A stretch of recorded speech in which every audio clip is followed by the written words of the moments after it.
name is Dawn Hughes, and I'm the coordinator for Booktrib's book club program. I'm here today with author Eve J. Chung to talk about her debut novel, a propulsive, extraordinary story about a mother and her daughter's harrowing escape to Taiwan. We're thrilled that Daughters of Shandong is one of the selections available in Booktrib's book club program for May. I know you are currently on holidays, Eve, so thank you for taking a few minutes to talk to us today. How are you doing? I'm doing well, thanks. Yeah, I'm a bit nervous about my launch, but I'm also really excited and I really appreciate the opportunity to speak to you and your readers. Fantastic. Well, we're going to dive right in because I don't want to keep you very long, but no spoilers. But what would you share about your book that we wouldn't find on the jacket cover? I would say that the story at its core is really about women and what many women endured in Chinese culture in the past generations. And I think on the cover, it is a historical fiction piece. So a lot of it is going to, at least what I hope it does, is give readers a sense of the history behind a lot of the Chinese Civil War. This is a war that was really devastating for a lot of people in my family. And I imagine for many immigrants in the US, a lot of people left China during the Communist Revolution. So I would say a lot of Chinese Americans might have a family member that was affected by this war, which is complicated, but sets up such an important foundation for Chinese history even today. That sounds like it dovetails very nicely into my next question, which is why would this book be such a great book for book clubs? I think there's a lot to discuss in the book. And for me, because it's based on my family story, the main character is based on my grandmother, who was someone I was very close to. Oh. And in writing it, I didn't want to write black and white characters. So I wanted characters that were flawed in some way.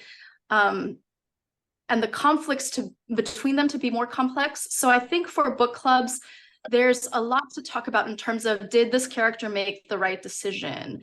Is this character, I don't like to say good person, but not to give too much away, but it's really about sisterhood. And my grandmother, towards the end of her life, had a sister that she was estranged from, who was the sister that she went through this journey with. And when I wrote this book, I wanted to imagine what they might have gone through that might have led to a lot of the schism that happened between them later. Yeah. So there's that aspect, but also as well as the Civil War being so complicated, there's so much to delve into there for book clubs. It sounds like it for sure. It also sounds like this was such a therapeutic book for you to write in many ways. And with it being your debut, do you see yourself writing something else? Are you going to be writing something else or? Yes, I actually am working on a second book with Berkeley as well, which is also historical fiction. It's also about women in war, and just some background for me. I am a women's human rights lawyer, so I've always been fascinated by specifically women's role in conflict, as well as a lot of the special considerations that they need in conflict situations. Fascinating. I absolutely cannot wait to read your book. I'm going to veer off a little bit and just say we're still building our list for the year of what we want to read. Do you have a book in your beach bag that you brought that you want to share, or what's the best book you've read in the last little while and why? So I hope it's okay if I give one fiction and one nonfiction, Absolutely. but I'll be really quick.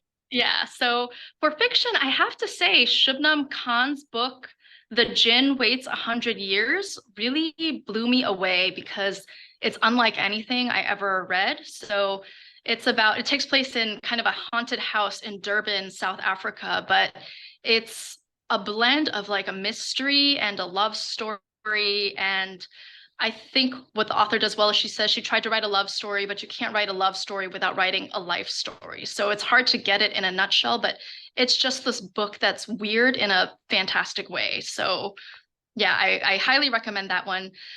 And for fiction, I really loved Tastes Like War by Grace Cho.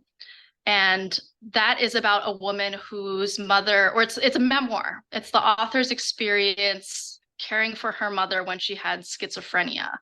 And especially for me as an immigrant myself, there was a lot that I related to in her book, and it was just so beautifully written. Yeah, so it's those two.